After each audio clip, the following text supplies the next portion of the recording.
I am in our Boston Back Bay renovation. This is our project with John Buckley Architecture. We have been walking you guys through this for the last couple months, and this has been an overly complex project in the sense of building a home within existing walls and existing conditions, and has evolved over time, even the scope of the project. But we are making great headway. Julian's going to join me today, and we are in what we would consider our MEP rough. MEP, mechanical, electrical, and plumbing. So plumbing is basically wrapped up. Same thing with the mechanical, and now we're just about done with electrical. What we have going on here, well, why don't you give us a rundown of what we're looking at? Sure, so you can see a lot of the Romex within the walls here. Low voltage wiring is ran for security system. We also have speakers out in the living room area and downstairs. So we're at the end of our electrical and low voltage wiring rough-in phase. We have hit a little bit of a snag with our light fixtures. So those have gotten delayed about 6 weeks. And so our team, Liz and Tim, have been working on a few different scenarios to see what can we do to keep work going on site to avoid, delays of that nature to the end of the project. So let's dig into that for a minute. We are structured in the sense of like how we manage these projects. There's always things that we can't control. The things that we can control is working through those decisions, figuring out what light fixture that we want. And some of the things that made this light fixture really complex is the back and forth conversations about whether it was going to be in lighting control, and we're doing a full Lutron system here. Yep. And so those lights had to have a Lutron driver. Correct. So it made it a little bit more complex than just buying a typical light fixture off the shelf, right? Exactly. So we're dealing with not only material delays, but also the complexity of having a driver added to it at the factory so we can get the warranty. But for us, we're still going through the process, and we're getting that selection and working with the team, the architect and the homeowner to figure out what that selection is. Then we're getting it into Procore. We're doing a formal submittal. We're getting that submittal process. We're getting it to our vendor, our electrician, to order this stuff. And then, typically that's when we're getting the feedback as far as like what the lead times prior to it. But as we're learning and as we're going through these things, we're realizing some of these lead times get extended really quickly. And even over the course of a couple of days, we just had another project that, we had a product on order. I won't say what it is, but it's been on order, and when it's supposed to be due in this week, we get a notification that it's going to be another 6 weeks. Exactly. You really have to have the order finalized into the vendor, and then it's a few weeks before you really hear back and know hey, here's your definitive delivery date. So in this case, we get the lead time from the lighting. How are we pivoting in that moment? How are we making sure, like you said, Liz and Tim are doing their best. Liz is our project manager on this job. Tim is our site super, so they're working in unison. And they're working also with not only just the electrician, but connecting with the vendor, connecting with the architect, making sure that we're looking at creative solutions. So what are we doing to pivot in the moment of, okay, if this is going to be a 6-week delay, if we build our schedule around this, like you said, we're ready for lights, and we're going to be another 6 weeks before they show up. How do we keep the job moving, make sure that we're in good faith of the homeowner, and keep things progressing? So one system that we use is a Microsoft project scheduling software. So we run that through Procore.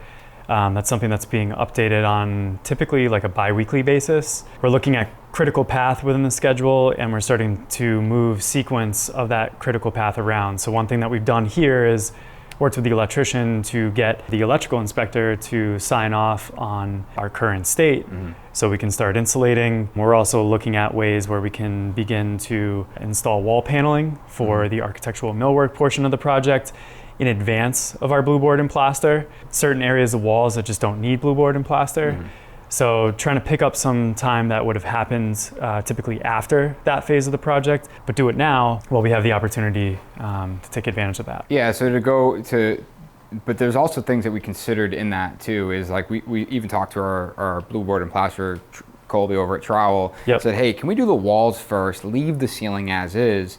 And the reality is, yeah, we probably could, but it doesn't give it the best result. And that's something that we have to weigh out too. We always look at quality has to be number one, followed by the price and the schedule. And that doesn't, doesn't mean it's an easy conversation like, oh, don't worry, it's gonna be the best product, but your price and your schedule slips. it's still a balance, but we always try to keep quality in that number one spot. And I actually had a conversation with Colby. You know, I know the team was working diligently, and called Colby. I was like, hey man, what if we leave out a square around all of these lights? Come to find out, Liz had already asked this question, but I was pushing for it because I was like, we got to be creative. We got to figure out a way to stay on schedule. And ultimately, we could have done that. We could have left a square out. Now, mind you, these are plastered in recessed lights. These aren't lights that can be cut in after. These get plastered in with a trim ring. That's something really important that we should note. Exactly. But if we leave that square out, put the light in back, and then fill in that square, and we could technically compound from the plaster to the light. And he said, yeah, we could do that, but times 50 lights, you know, it's labor intensive, and you're going to risk not having the same quality finish because you're talking about 50 patches. So Tim actually did a really good job. He reworked that whole schedule, and that 6-week delay, I think, translated into About a week. About a week delay on the whole project. Now, that doesn't mean that, you know, we had 5 weeks of fluff. Tim worked really hard to figure out what can we overlap and how can we get this project, you know, finished as close to on time as possible while being creative. So we're standing in one spot in front of, I mean, it's an interesting background, but why don't we walk? And before we do, Julian, this is something that we, let's just talk full disclosure. You know, this is something we almost missed in the project. It is. So a reminder, guys, we are in a multifamily building.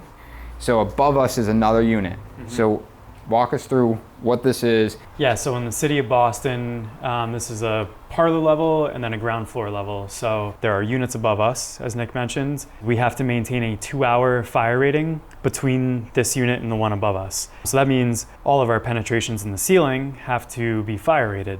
So we're providing fire dampers for all of our mechanical supply and return. Because that ductwork is above our 2-hour. It's above the 2-hour. That was so we could maintain a high ceiling level and not drop the ceiling, which was certainly an option. And then all of our recessed light fixtures, which again, you don't see the actual lights in the ceiling, you see all the whips up above. Those will get these 2-hour fire rated boxes, which our team is actually assembling here on site. So we got 2 layers of gyp, and then they're caulked together with a fire caulking. And this will go around the fixture, like Julian said. Now, a few of you guys might reach out and say, hey, they make fire-rated recessed lights just for this scenario. You're absolutely right. And we've actually used them on a project where the can itself is fire-rated and you don't need a special box. They also sell hats, that a hat will sit over the top of the light, and if a fire were to happen, it melts and basically creates that 2-hour. Both of those options weren't an option here. We needed a very specific light that was taped in, plastered in. We explored that. And probably too much. Yeah. At some point we were trying to avoid it, and ultimately came to the realization that this is going to be the fastest way to do it. So as these lights go up, these boxes will actually be installed first. The light will get installed, and then they can board to the bottom of it.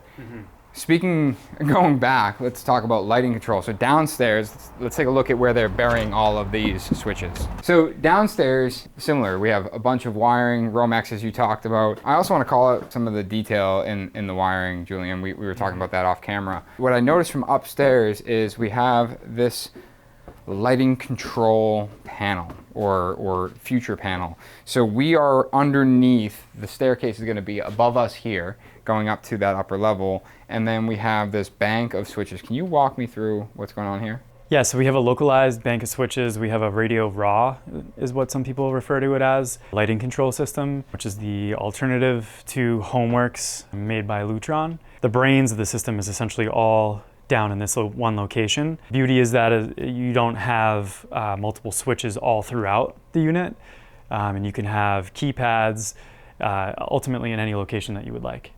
So this is essentially, for example, this could be like my bathroom switch, that if I flicked it on and off, it would turn my bathroom on. Exactly. But instead it's tied low voltagely, that's not a word, but it is now, to a switch that is in that bathroom to a keypad. Correct. And the benefit to using a Lutron system is you can also reprogram them to do different things. Exactly. So if you really wanted the bathroom to turn on the bedroom, you could do that. Do that in the future. But you can also set scenes. So when you walk in, you hit a button, it might turn on everything, or you might have a scene where it's only the back half. It's adaptable over time, which is really the benefit of doing a lighting control. Yep. And a lot of those keypads, typically they come with buttons. and those buttons get engraved by Lutron. A lot of the times we'll actually tape next to the buttons with the proposed function of them. Client moves in, they kind of live there for a few weeks or a month. They get used to it and they say, I want to change X, Y, and Z. Then we send off the engraving to Lutron, because that process takes a little bit of time, and it makes sure that we don't have to re-engrave those buttons later. Gotcha. So you're basically giving them an opportunity to learn the switches, see if they're actually in the right spot. Because honestly, that's something that, despite how diligent we are with pre-construction and planning, the architecture, the interior design, all of this, ultimately someone's going to end up living here. And there's so many decisions that it takes to build or renovate a space that, you can get through decision fatigue, but also you can miss a critical detail that might seem really minor on a drawing or a piece of paper, but until you're walking through the space every day, you almost wouldn't realize it. Yep. So exactly. So this will get buried by an access panel and ultimately almost never touched again, right? Yeah, that's the goal. Cool. I said I wanted to point out a few things. What's going on with these S signs in the wall? Our electricians are being mindful of potential future modifications. If we ever wanted to renovate a certain room, and you need to open up the wall to do that, well, you have all this slack in the wire, which allows you to potentially relocate some of the Romex without having to run new home runs from our panel, which is back here, to that new location. And I think that's similar to, say a switch like this. So this is this here, is this a Lutron switch? Yes, this is a keypad. It would. And they have this loop here, and this is for the same reason. We've talked about this in previous site visits before, but essentially we know where the box needs to be. Yep. It's at a particular height. It's set away from our casing. Really important detail to know how wide your casing is. But ultimately, this switch, someone could say, you know what, I really want a mirror here, and I want to move that switch over. Right. Or I want to switch it on the other side. This here is that slack to do that. So ultimately, when you move a switch, and typically a lot of this moving happens before wallboard, which is why this stuff is stapled. It's the last minute changes before wallboard. We're actually talking about that in our production meeting today, is that there's going to be a time where we're going to say, all right, that's it. That's it for changes. We are documenting. We're going to scan the entire space. Everything has to stay in its location, and we are moving on to wallboard. And this just gives it the opportunity. And someone had commented the first time I talked about this, I think it was on our Lake Drive, and talking about how much of a waste of wire it was. And frankly, you're probably 6, 12, 18 inches of wire, maybe 1.5 feet, for the flexibility and for the comfort of knowing that if we do have to move this, we can, and we don't have to run a new home run all the way back to the panel. 18 inches of wiring is definitely worth it. So thanks for sticking around on this update in Back Bay. In the next few episodes, you're going to see this place get completely wrapped up for rough. We'll go into, we're going to talk about how we scan these places in 3D so we can reference it when we put wallboard up, and we'll start walking through the installation, fire stopping, and wallboard details. We'll see you guys then.